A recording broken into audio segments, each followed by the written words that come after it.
Hello friends, welcome to my channel. इस video में हम देखेंगे कि लैंड जो है ना उसका पैटर्न कैसे है इंडिया में। ठीक है, तो ये जो है 10th क्लास का ये resources and development first chapter है। इससे पहले हमने पिछले वीडियो में लैंड के यूजेस पढ़े थे। अब इंडिया में कैसे पैटर्न है लैंड का, तो इस वीडियो को हम इस टॉपिक को हम इस वीडियो में कवर करने वाले हैं। तो प्लीज़ आप मेरे चैनल को सब्सक्राइब करें।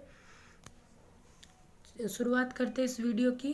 फर्स्ट है the use of land determine the both by physical factor such as topography, climate soil climate soil type as well human factor such as population density, technology, capacity and culture and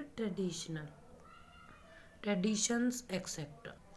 यहाँ पे क्या है कि जो use होता है ना land का, उसको कैसे डिटरमाइन किया जाता है, दो फैक्टर से, बोथ फिजिकल फैक्टर से कैसे किया जाता है, जैसे टोपोग्राफी मतलब लैंड ऊपर ऊपर का, ठीक है, क्लाइमेट हो गया, सॉइल टाइप हो गई, सॉइल कैसी है, तो ये तो फिजिकल फैक्टर हो गए। और दूसरा फैक्टर एक होता है ह्यूमन फैक्टर, जैसे पॉपुलेशन हो गया, डेंसिटी हो गई, पॉपुलेशन डेंसिटी, टेक्नोलॉजिकल कैपेसिटी कैसी है, और कल्चर लेवल ट्रेडिशंस कैसा है। तो यहाँ पे क्या है कि दो फैक्टर हैं लैंड को डिटरमाइन करने के लिए, एक है फिजिकल और दूसरा ह्यूमन फैक्टर। ठीक है, total geographical area of India is 3.28 million square kilometre. ये तो सुना सुना सा लगता है ना, ये वाला आया क्या, ये 9th में हमने पढ़ा था, फर्स्ट चैप्टर ही तो है। तो total geographical area of India is 3.28 million square kilometre. Land use data, ठीक है, तो 3.28 मिलियन स्क्वायर किलोमीटर तो हमने, ये इंडिया का टोटल जियोग्राफिकल एरिया है। ठीक है, अब है लैंड यूज डाटा क्या है। हालांकि ये अवेलेबल है सिर्फ 93% of the total geographical area. 3.28 जो है ना, ये टोटल जियोग्राफिकल एरिया, ये सिर्फ 93% का ही दे रखा है। क्यों दे रखा है आगे देखते हैं। क्योंकि जो land use reporting for most of the north east state, जो इसका रिपोर्टिंग है नॉर्थ ईस्ट स्टेट का, वो जैसे असम से हम लेते हैं, वो has not been done fully. पूरा वो पूरा उधर का एरिया का हमने डन नहीं हो पाया कि कितना वहाँ का एरिया है। ठीक है, moreover some area of Jammu and Kashmir occupied by the Pakistan and China have also had been served। तो यहाँ पे क्या है कि एरिया जो है ना जम्मू कश्मीर का, वो पाकिस्तान के साथ लगा, तो वहाँ का हमें पता नहीं चल पाया सही से। और इधर चाइना से भी उत्तर प्रदेश, उत्तराखंड, उधर की साइड वाले जो स्टेट है, तो वहाँ से पूरा सर्वे सही से नहीं हो पाया। तो इसीलिए हमें सिर्फ 93% ही डाटा मिला, 7% नहीं मिल पाया। अब है land under the permanent pasture has also declared. जो लैंड है ना परमानेंट पास्चर मतलब जो चराने वाले हैं, वो ऑल्सो डिक्रीज्ड मतलब वो भी कम कर रहे हैं जो चराने वाले हैं।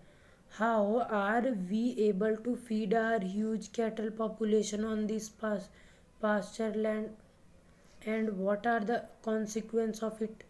मतलब कि हम कैसे इन बड़े से कैटल पॉपुलेशन को कैसे हम इनको चारा देंगे, है ना, तो ये कैसे होगा। अब यहाँ पे क्या है आगे देखते हैं कि most of the other than current fallow land are either poor quality. Current fallow land हमने कौन सा पढ़ा था, मैंने पिछली वीडियो में भी ये वाला टॉपिक डिस्कस करा है। हमने करंट फैलो लैंड कौन सा पढ़ा था, करंट मतलब अभी वाले, फैलो लैंड करंट मतलब जो एक और 1 साल से कम हो। ठीक है, उसको हमने बोल दिया करंट फैलो।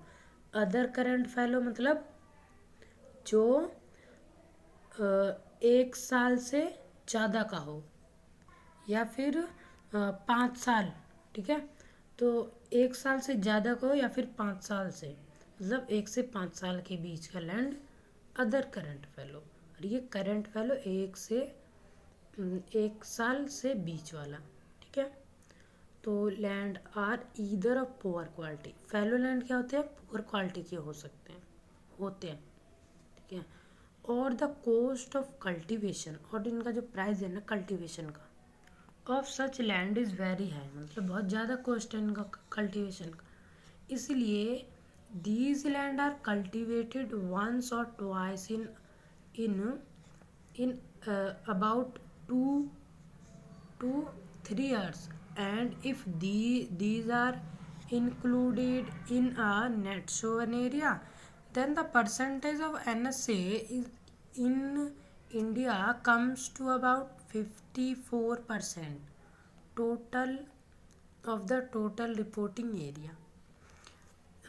इसलिए क्या है कि जो लैंड कल्टीवेशन है ना, वो एक बार, ट्वाइस इन अबाउट, 2 बार से 3 साल तक होता है, ठीक है। And these are included in net sown area. अगर इसको नेट शोवन एरिया में इंक्लूड करें ना, ये कैमरा उल्टा हो गया था, मैंने ध्यान ही नहीं दिया। अब यहाँ पे है कि net sown area then the percentage of NSA। Net sown area कौन सा है? जो एरिया में उगाया गया हो 1 से ज़्यादा बार क्रॉप 1 साल में, उसको हमने बोलिए नेट शोवन एरिया। तो land cultivation once or twice, land को 1 बार उगाया या 2 बार, इज अबाउट 2 और 3 years, 2 और 3 साल लेते हैं। And if they are included in net sown area, अगर इसको मतलब एक ही साल में 2 बार उगा दे, तो then the percentage of NSA, और NSA जो NSA फुल फॉर्म क्या है? नेशनल सिक्योरिटी एजेंसी, ये है। तो इनके परसेंटेज क्या है इनका? कि India comes to about 54% of the total reporting area. India क्या है? 54% आ गया है, ठीक है। अब आ गया है the pattern of net sown area varies greatly from one state to another. अब जो पैटर्न है ना नेट शोवन एरिया का, वो वेरीज कहाँ करता है? एक स्टेट से दूसरे स्टेट में। नेट शोवन एरिया क्या है? वो एरिया जिसमें 1 साल में एक से ज़्यादा बार उगाया गया हो। क्या उगाया गया? क्रॉप उगाते हैं हम, है ना। तो the pattern of net sown area varies gently from one state to another. Pattern होता है नेट शोन एरिया का, ठीक है। तो उसमें 1 साल में 2 और 2 से ज़्यादा हम उगाते हैं, मतलब ज़्यादा उगाते हैं 1 से ज़्यादा। तो ये पैटर्न है ना, ये स्टेट में ना अलग अलग होती है। हर स्टेट में, किसी स्टेट में 1 बार उगाते हैं, किसी स्टेट में बहुत ज़्यादा उगाते हैं नेट शोन एरिया, ठीक है। तो it is over 80% of the total area in the Punjab and Haryana.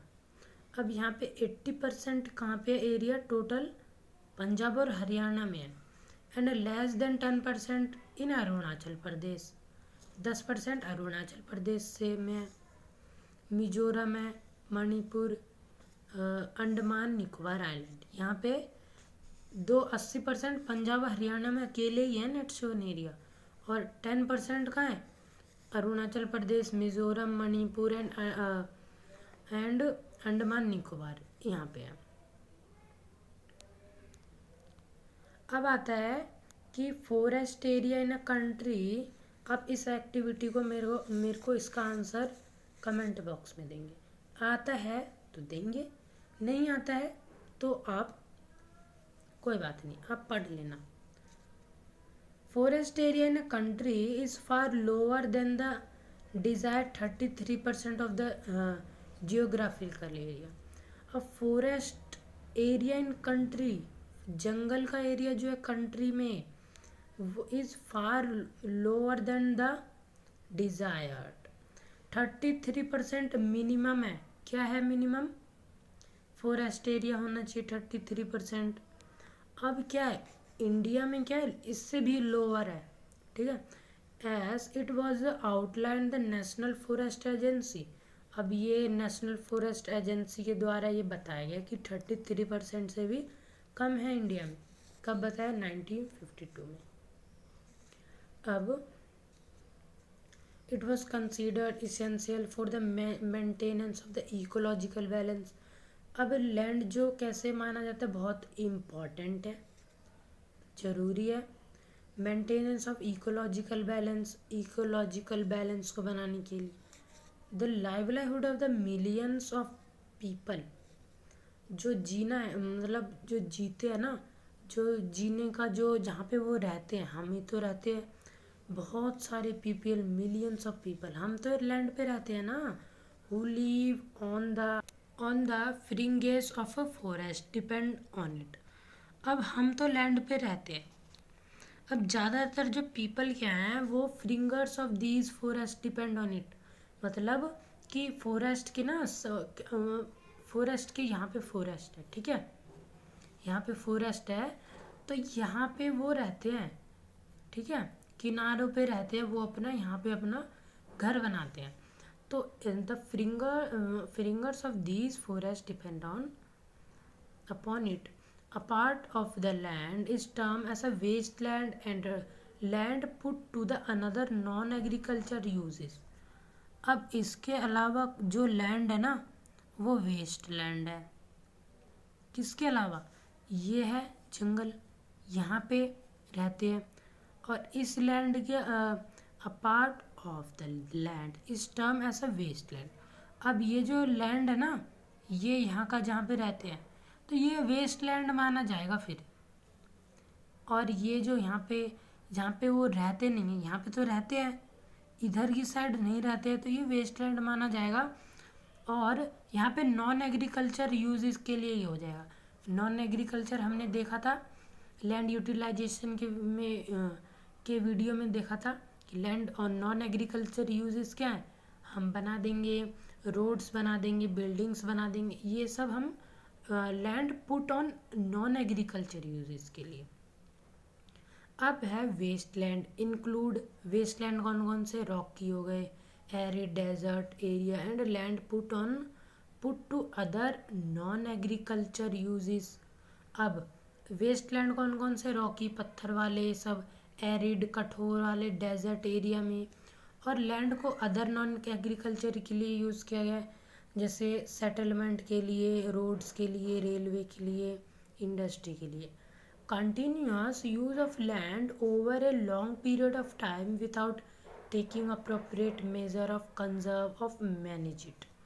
अब इसका हम यूज़ करते जा रहे कंटिन्यूस लैंड का, तो लॉन्ग पीरियड ऑफ टाइम में ये अप्रोप्रिएट मेजर से हमें इसका यूज़ ना, हमें क्या पड़ा था, हमें इसको कंजर्व करना है लैंड को, ठीक है, तो हम इसका कंटिन्यूस यूज़ कर रहे हैं। इससे क्या हो रहा है? It has a result in a land degradation, land degradation हो रहा है इससे। This turn has a series